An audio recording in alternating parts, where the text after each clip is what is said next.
آج ہم انشاءاللہ سورۃ یاسین کی آیت نمبر 9 سے لے کر آیت نمبر 12 تک دیکھیں گے۔ اللہ تعالیٰ کی بارگاہ میں دعا ہے کہ اللہ تعالیٰ ہمیں پڑھنے کی، سمجھنے کی اور اس پر عمل کرنے کی توفیق عطا فرمائے۔ بسم اللہ الرحمن الرحیم۔ وَجَعَلْنَا مِن بَيْنِ أَيْدِيهِمْ سَدًّا وَمِن خَلْفِهِمْ سَدًّا فَأَغْشَيْنَاهُمْ فَهُمْ لَا يُبْصِرُونَ۔ اور ہم نے ان کے آگے دیوار بنا دی اور ان کے پیچھے بھی ایک دیوار بنا دی، پھر انہیں اوپر سے ڈھانک دیا تو انہیں کچھ دکھائی نہیں دیتا۔ اس آیت کے خلاصے کو اگر ہم دیکھیں تو ایک مثال سے میں آپ کو سمجھاتا ہوں کہ دو طرف سے دیوار بنائی جائے اور اس کو چاروں طرف سے بند کر دیا جائے، اور پھر کوئی بھی انسان ہو منزل تک کبھی بھی نہیں پہنچ سکتا جب تک اسے کوئی راستہ نہیں ملتا۔ اسی طرح اللہ تعالی نے ان کافروں کے لیے ایمان کی راہ جو ہے وہ بند کر دی ہے۔ ان کے سامنے ایک ایسی دیوار ہے جو اس دنیا کے اندر وہ موجود ہے، اس دنیا کے اندر وہ دیوار کے اندر رہ کر مغرور کی طرح اپنی زندگی کو گزار رہے ہیں۔ اس دنیا کے اندر انہیں کچھ سمجھ نہیں آ رہی کہ کیا ہو رہا ہے۔ دوسرا اگر ہم دیکھیں تو ایک اور دیوار جو اللہ تعالی نے آخرت کے لیے رکھی ہے، اور یہ کافر آخرت کو بھلا کے بیٹھے ہوئے ہیں، مانتے ہی نہیں ہے کہ آخرت کے اندر ہمیں اللہ تعالیٰ کی بارگاہ میں پہنچنا ہے اور ہمیں اپنے اعمال کا حساب دینا ہے، نہیں، بلکہ اس دنیا کے اندر بھی غرور کے اندر مبتلا ہیں اور آخرت کو بھی بھلا چکے ہیں۔ تو پھر اللہ تعالی نے فرمایا کہ ان کا راستہ جو ہے وہ کیا کر دیا ہے، میں نے بند کر دیا ہے، اب انہیں ایمان کی دولت نصیب نہیں ہو سکتی۔ اسی وجہ سے ان کے سامنے کوئی بھی نبی، کوئی بھی رسول جب دین کا پیغام پہنچاتا تو اس سے کیا کرتے تھے، انکار کرتے تھے۔ وَسَوَاءٌ عَلَيْهِمْ أَأَنذَرْتَهُمْ أَمْ لَمْ تُنذِرْهُمْ لَا يُؤْمِنُونَ۔ اور تمہارا انہیں ڈرانا یا نہ ڈرانا ان کے لیے برابر ہے۔ ایسا نہیں کہ اللہ تعالی نے یہ چاہا کہ کافر کبھی بھی ایمان نہ لائیں، بلکہ وہ خود اپنی عناد اور دشمنی کی وجہ سے اس بات کے اندر مبتلا ہیں کہ ہم کبھی بھی ایمان نہیں لائیں گے، ہم کبھی بھی مسلمان نہیں ہوں گے۔ اسی وجہ سے نبی کریم صلی اللہ علیہ وآلہ وسلم کی ذمہ داری تھی کہ وہ کیا کریں، ان کو پیغام پہنچائیں، دین کے بارے میں بتائیں، تاکہ قیامت والے دن یہ انکار نہ کر سکے کہ ہمیں کسی نے بتایا ہی نہیں۔ اب یہ ان کے اوپر ڈیپینڈ کرتا ہے کہ وہ ایمان لاتے ہیں یا نہیں لاتے ہیں۔ انما تنذر من اتبع الذکر وخشی الرحمن بالغیب فبشرہ بمغفرۃ واجر کریم۔ تم تو صرف اسے ڈراتے ہو جو نصیحت کی پیروی کرے اور رحمان سے بغیر دیکھے ڈرے، تو اسے بخشش اور عزت کے ثواب کی بشارت دے دو۔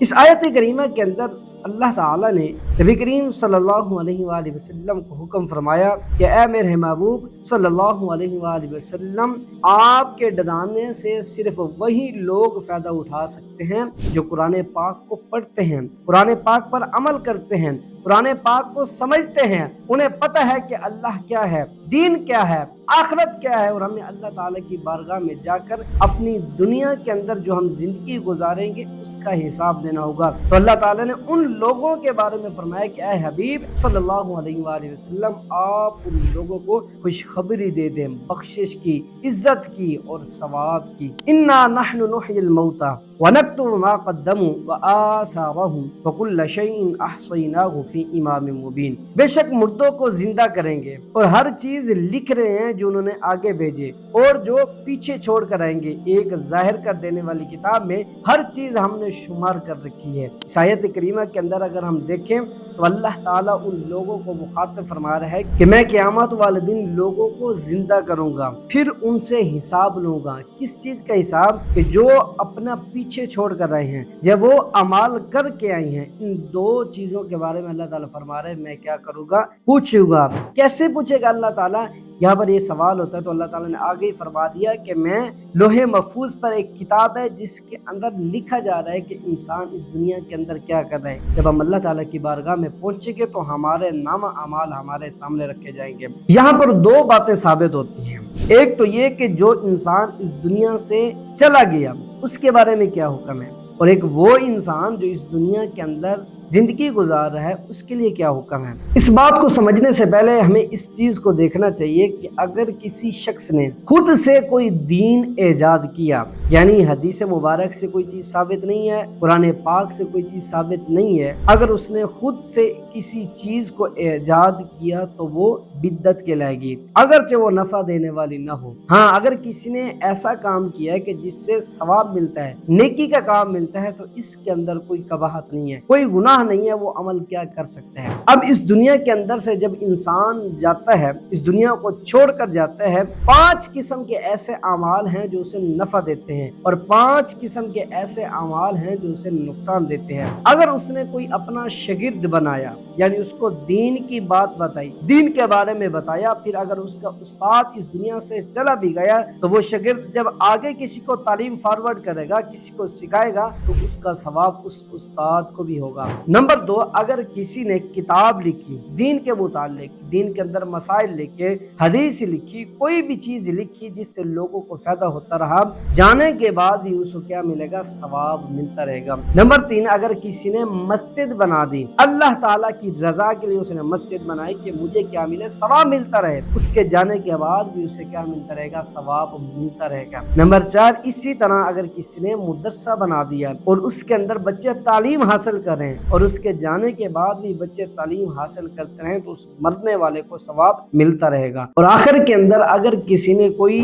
نلکا لگوا دیا کہیں پر، مسجد کے اندر کوئی تھوڑی سی چیز دے دی، پنکھا لگوا کے دے دیا، کوئی اس طرح کا کام کر لیا، یا کسی کے پڑھائی کا بندوبست کر دیا، یا کسی کے رہنے کا بندوبست کر دیا، تو وہ ثواب بھی مرنے والے انسان کو ملتا رہے گا۔ یہ 5 قسم کے ایسے اعمال ہیں جب انسان اس دنیا سے رخصت ہو جاتا ہے تب بھی اسے نفع پہنچاتے ہیں، اور 5 ایسے اعمال جو انسان کو نقصان پہنچاتے ہیں۔ نمبر 1، اگر کسی نے فلم بنائی، گانا بنایا اور لوگ اس پر عمل کرتے رہے، لوگ اس کو سنتے رہے، دیکھتے رہے اس انسان کے جانے کے بعد بھی، تو اس کا گناہ بھی اس شخص کو ہوگا جو اس دنیا سے رخصت ہو کر گیا۔ نمبر 2، اگر کسی نے شراب خانہ کھولا اور وہ چلا گیا اس دنیا سے، تو اس کے جانے کے بعد وہاں شراب چلتی رہی تو اس کا گناہ بھی اس مرنے والے انسان کو ہوگا۔ نمبر 3، اگر کسی نے جوے کا اڈا کھولا اور وہ مر گیا اور وہ جوے کا اڈا چلتا رہا، اس کا گناہ بھی اس مرنے والے انسان کو ہوگا۔ نمبر 4، اگر کسی نے فحش ویڈیو بنائی، فحش ایپ بنائی، فحش ویب بنائی اور اس کے جانے کے بعد وہ ویب چلتی رہی تو اس کا گناہ بھی اس مرنے والے انسان کو ہوگا۔ نمبر 5، اگر کسی نے ایسا قانون نافذ کیا جو نا انصافی پر مشتمل تھا، لوگوں پر ظلم کیا گیا تھا، تو اس نے ایسا قانون بنا دیا، اب مرنے والا تو اس دنیا سے جب چلا جائے گا تو اس کا گناہ اس انسان کو جانے کے بعد بھی ملتا رہے گا۔ یہاں سے دونوں باتیں ثابت ہیں کہ اگر اس دنیا کے اندر کسی نے رہتے ہوئے نیکی کا کام شروع کیا تو مرنے کے بعد اسے ثواب ملتا رہے گا، اور اگر کسی نے برائی کا کام شروع کیا تو اسے کیا ملتا رہے گا؟ گناہ ملتا رہے گا۔ اللہ تعالیٰ کی بارگاہ میں دعا ہے کہ اللہ تعالیٰ ہم سب کو عمل صالح کرنے کی توفیق عطا فرمائے، گناہوں سے بچنے کی توفیق عطا فرمائے۔ آمین بجاہ النبی الامین۔